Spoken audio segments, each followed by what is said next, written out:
नमस्कार मित्र आणि मैत्रिणी, वेलकम टू माय चॅनल. तुला जपणार आहे. आजच्या भागामध्ये हे दाखवलं गेलं आहे की अथर्वला मंजिरीने त्या गुफेमध्ये पाहिलेलं असतं. अथर्व तर एकदम तिला तिथे त्या ठिकाणी त्या अवस्थेमध्ये पाहून खूप आश्चर्यचकित होतो. मीरा म्हणते, अथर्व तुम्ही एकही शब्द काही बोलायचं नाही, इथून तुम्ही गपचूप निघा. आणि अथर्व म्हणतो की ह्या बाईला मी काही सोडणार नाही, आता घरीच येऊ दे, तिला दाखवतो बरोबर. असा रागा वैतागाने अथर्व मीरा तिथून निघून जातात. मंजिरी हे सगळं काही बघते, पण तिला अथर्वच्या जागी हा माया दिसत असते. म्हणते की ही मायाची हिंमत तरी कशी झाली इथं यायची, माझा हा हिने विश्वासघात केला आहे. तातडीने मंजिरीसुद्धा त्या गुफेतून बाहेर पडते, पण ती बाहेर पडायच्या आधी अथर्व आणि मीरा हे दोघेजणी घरी पोचलेले असतात. घरी गेल्याच्या नंतर अंबिका, मीरा, अथर्व हे तिघेजणी एकत्र येतात. अथर्व म्हणतो, मीरा खरंच माझी चूक झाली, मी तुझ्यावरती विश्वास ठेवला नाही, कारण की आत्तापर्यंत जे जे काही तू सांगत आली होतीस ना, ते सगळं काही खोटं आहे. ती बाई ना नुसती चेटकीन आहे, चेटकीन.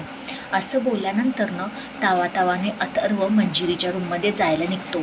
पण मीरा म्हणते, अथर्व तुम्ही थांबा, कारण की तुम्ही आत्ता जर गेला ना खूप अवघड होईल, कारण तिला माहीत नाही आहे त्या ठिकाणी तुम्ही होता.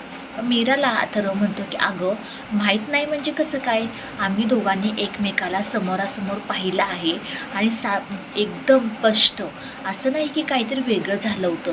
मीरा म्हणते, हो मला सगळं काही माहिती आहे अथर्व, पण मी आत्ता सध्या तुम्हाला निम्म सत्य सांगू शकते, निम्म सांगू शकत नाही, कारण की त्या ठिकाणी तुम्ही नव्हता, माया होते. असं म्हटल्यानंतर अथर्व म्हणतो, हे कसं काय होऊ शकतं, अगं मी तिथे होतो. मीरा म्हणते, हो मला माहीत आहे, तुम्हाला खूप काळजी वाटते, तुम्ही जर अशी आता विचलित झाला, काही कळत नाही आहे, पण माझ्यावरती विश्वास ठेवा, मी जे काही सांगते ना सगळं काही खरं आहे आणि मी वेळ आल्यानंतर ना तुम्हाला सगळं काही सांगणार. तोपर्यंत इकडे अजित जो असतो वेडा, तो म्हणतो की माया जे जे रात्री काही बरळली ते सगळं काही बरोबर आहे, आम्ही दोघेजणी फिरायला जाणार, म्हणून हा झोपेत न उठल्यासारखा एकदम जलबजीने एकदम लगबगीने बॅगा पॅकिंग करायला घेतो. मंजिरी तावातावाने येते, दरवाजा खोलते आणि ही माया एकदम गर्क तिच्या स्वप्नांमध्ये गेलेली असते. तिला हाताला धरून फरफटत स्वतःच्या रूममध्ये घेऊन येते आणि ही मायाला दरवाजा बंद करून चांगलेच चापकाचे फटके देते. मायाला म्हणते की तू माझ्याबरोबर गद्दारी केली आहेस, तू मला फसवलं, माझा विश्वासघात केला, माझ्या परमिशनशिवाय तू माझ्या गुफेमध्ये का आलीस. तोपर्यंत माया म्हणते, कोणती गुफा, कसली गुफा मला काही माहीत नाही आहे, मी माझ्या रूममध्ये झोपले होते, वाटल्यास तुम्ही अजितला सुद्धा विचारू शकता.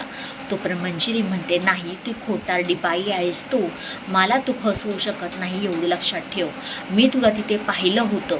असं म्हटल्यानंतर माया म्हणते की अहो मी रात्रभर माझ्या रूममधून बाहेर पडली नव्हती, माझं खूप डोकं दुखत होतं, मी झोपले होते, हे सुद्धा मी तुम्हाला बोलते तर तुम्हाला विश्वास बसत नाही आहे, अजितला तुम्ही विचारू शकता. तोपर्यंत हे सगळं काही तिला मारून हाणून झाल्याच्या नंतरनं मायाला काढते रूमच्या बाहेर आणि मंजिरीही ते तयार व्हायला घेते. चांगली सास सिंगा जसे दादासाहेब असतात तेव्हाप्रमाणे तयार होते. म्हणते की जर माया तिथे आली नव्हती तर मग कोण, अंबिका आली होती का, नाही नाही अंबिका तर येऊ शकत नाही, अथर्व तर आले नसेल ना. असं म्हणल्यानंतर मंजिरी थोडीशी घाबरते, नाही नाही हा अथर्व जर आला असता तर तिने आत्तापर्यंत ह्या घरामध्ये पूर्ण एकदम तांडव केला असता. अथर्वला जर माहीत असतं तर त्यांनी आत्तापर्यंत गाजावाजा ह्या घरामध्ये केला असता, पण त्याने काही तसं काही केलं नाही. बहुतेक ती महागौरी म्हातारीच इथे आलेली असणार आहे मायाच्या रूपामध्ये. जाऊ देल, मरू देल, त्या म्हातारीला काय करायचं आहे ते करू देल, पण माझं मी साध्य केल्याशिवाय काही राहणार नाही. असं काही बोलल्यानंतर परत इथे अथर्व टेबलवरती नाश्त्यासाठी बसलेला असतो. मागून ही मंजिरी पहिल्या रूपात जेसी की एकदम नॉर्मल साधारण त्या रूपात येऊन म्हणते की अथर्व काय झालं रे, असा काय शांत बसला आहेस. अथर्वच्या हातून तो कप खाली पडतो. मंजिरी म्हणते, काय झालं, एवढं कसलं तुला ताण आलाय. काही नाही गं, जरा ऑफिसमधलं टेन्शन आहे त्याच्यामुळे हे सगळं घडतंय. हे सगळं चालू असताना अथर्वच्या हातातला तो चहाचा कप खाली पडतो आणि खाली पडल्यानंतर मंजिरी म्हणते की थांब रे, तू कशाला खाली वागतोयस, कशाला कष्ट घेतोय, मी उचलते चहाच्या कपाचे जे काही तुकडे झालेत ना काचेचे ते उचलते.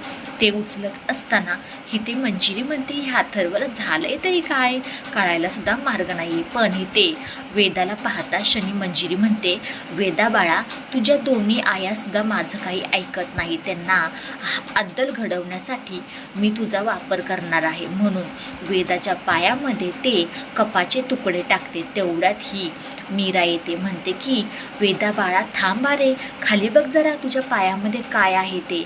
असं सगळं काही चालू असताना येणाऱ्या भागामध्ये आपल्याला पाहायला भेटणार आहे की ते मंजिरी वेदाला त्रास द्यायला चालू करते.